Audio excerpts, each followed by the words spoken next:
अगस्त 2025 की वो तारीखें जो कर्क राशि के लिए अनुकूल साबित होने जा रही हैं। साथ ही साथ वो तारीखों का लिस्ट भी आप देख पाएंगे जिन तारीखों में हमको सतर्क रहने की आवश्यकता भी रहेगी। क्या उपाय इस महीने हमको करने चाहिए, किस उपाय के माध्यम से इस महीने को हम सर्वश्रेष्ठ बना सकते हैं, सिर्फ एक उपाय आपको बताने भी जा रहे हैं। लेकिन इससे पहले आइए समझते हैं कि अगस्त 2025 में ग्रह गोचरों के आधार पर कैसा होगा आपका स्वास्थ्य, आपका धन, नौकरी, व्यापार, लाभ और भाग्योन्नति। सबसे पहले शुरुआत करते हैं हमारे स्वास्थ्य से। ध्यान दीजिएगा, इस महीने के शुरुआत में ही सूर्य बुध का बुधादित्य राजयोग कर्क राशि के अपने लग्न पर, अपने राशि पर ही विद्यमान है। ये एक सुंदर युति है, एक अच्छा प्रभाव है जहां पर सूर्य हमारे ओरा को, हमारे कॉन्फिडेंस को बढ़ाते हैं और एक बेहतर स्वास्थ्य का लाभ हम निकाल कर ले पाते हैं। यहीं पर जैसे ही सूर्य 16 तारीख को अपना गोचर परिवर्तन करते हैं और ठीक ये एक घर आगे जहां पर ये विद्यमान है, इससे एक घर आगे प्रवेश कर जाएंगे धन के भाव पर। इस गोचर को और ज्यादा अनुकूल कहेंगे क्योंकि सूर्य अपने स्वयं की राशि पर विद्यमान रहेंगे, स्वास्थ्य उत्तम रहेगा। अब धन की स्थिति क्या रहने जा रही है? धन भाव के स्वामी स्वयं सूर्य देव हैं, केतु ऑलरेडी यहां बैठे हुए हैं। यदि पहले हमने कोई रुकावट, कोई बाधा देखा है धन में, या फिर जितना हमने काम किया वो धन हम तक नहीं पहुंच पाया, तो सूर्य पूरे एक साल बाद 16 अगस्त को धन भाव पर ही उपस्थित रहेंगे। ये हमारे आर्थिक दायरों को बढ़ाने वाला और आर्थिक लक्ष्य तक पहुंचाने वाला साबित होगा। अब सुख की स्थिति क्या रहने वाली है? सुख स्थान पर इस महीने के शुरुआत में ही चंद्रमा जैसा ग्रह विद्यमान है, इसलिए मन थोड़ा इस समय पर चंचल हो सकता है, मन इस समय पर भटक सकता है, उस पर नियंत्रण रखने की आवश्यकता भी रहेगी। सुख के जो स्वामी बनते हैं ये शुक्रेश बनते हैं, शुक्राचार्य जी बनते हैं, और शुक्र की स्थिति 12वें घर पर है।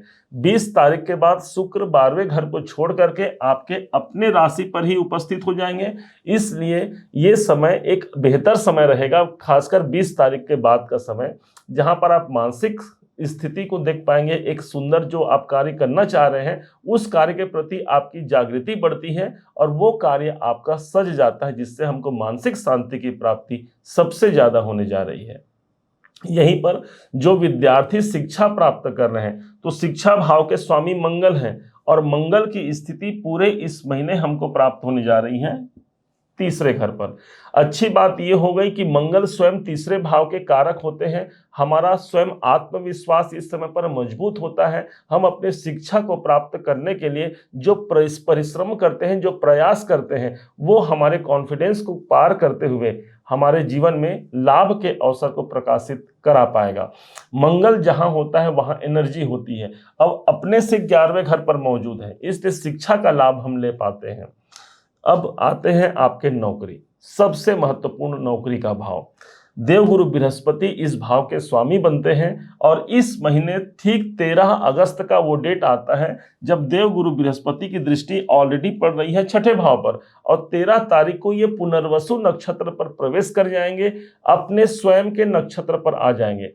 अब जो लोग अपना नौकरी परिवर्तन करना चाहते हैं, कोई चेंज का स्थान देखना चाह रहे हैं, नौकरी में कोई दूसरे जॉब पर हम स्विच करना चाह रहे हैं, तो हाँ, गुरु की दृष्टि नक्षत्रों के माध्यम से भी उसकी पुष्टि करता है।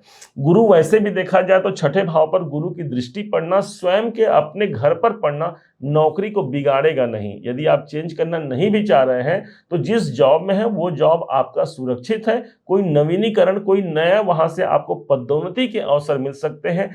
13 अगस्त से लेकर के 5 दिसंबर तक का योग रहेगा, जब तक देवगुरु बृहस्पति की दृष्टि नौकरी के घर पर विद्यमान रहेगी। अब आइए जानते हैं व्यापार को। जो लोग व्यापारी वर्ग के हैं उनके लिए स्वयं शनिदेव इनके व्यापार भाव के स्वामी बनते हैं।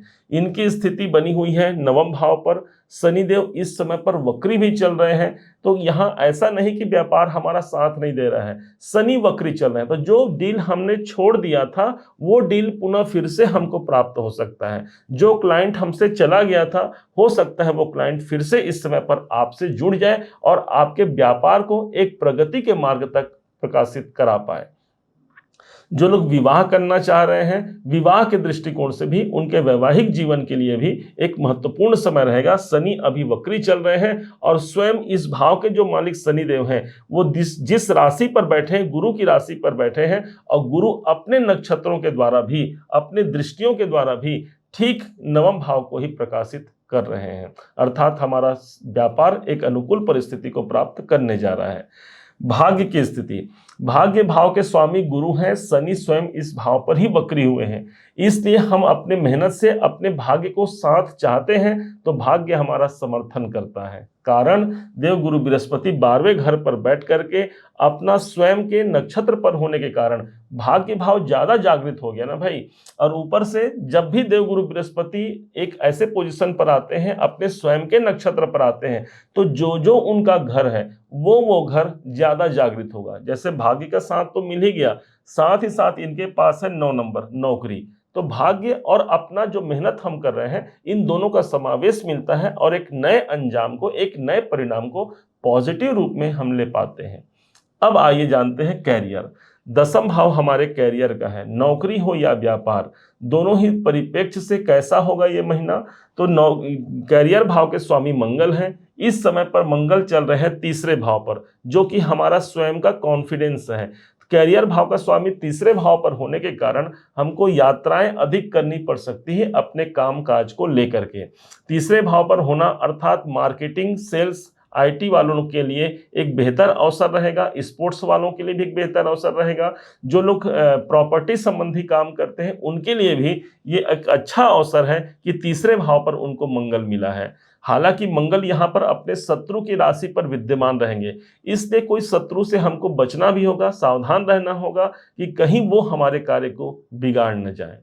अब कौन सी वो तारीखें हैं जो तारीख हमारे लिए अनुकूल साबित होंगी और कौन सी वो तारीखें हैं जिन तारीखों में हमको सावधान रखनी होगी, आप इस लिस्ट को जानिएगा।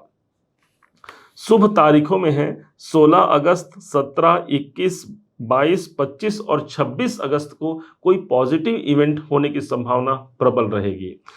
इसके अलावा 1, 2, 10, 11, 19 और 28 तारीख को हमको सतर्क भी रहने की आवश्यकता रहेगी। अब कौन से उपाय से इस महीने को हम सर्वश्रेष्ठ महीना बना सकते हैं, इस बात को समझिएगा। ठीक इस महीने के लिए कहा गया है शुक्र के बीज मंत्रों का जाप करना। ओम सुम शुक्राय नमः का मंत्र जाप कर सकते हैं। किसी फीमेल को, खास करके जो हमारे घर के हैं, आपकी यदि पत्नी है, उनको कोई फूल अर्पण कर सकते हैं। न हो तो देवी के मंदिर में फूल अर्पण किया जा सकता है। इससे ये महीना एक पॉजिटिव महीना रहेगा। धन धान्य की वृद्धि ही नहीं बल्कि एक सुखद अवसर की प्राप्ति भी इस महीने होने जा रही है। उम्मीद है आप सबने इसे समझा, आप सबने इसे जाना है। यदि आपने इसे समझा है, जाना है, मेरे समझाने का प्रयास यदि आपको सार्थक लगा हो, मेरे समझाने का तरीका यदि आपको सार्थक लगा हो, तो हर बार की भांति इस बार भी अपना प्यार भरा लाइक और कमेंट करना कभी मत भूलिएगा। और हाँ, यदि अभी तक आपने चैनल को सब्सक्राइब नहीं किया है, सब्सक्राइब जरूर कीजिएगा। पुनः एक बार फिर आप सभी का दिवस बहुत मंगलमय हो, इन्हीं शुभकामनाओं के साथ। जय श्री राम।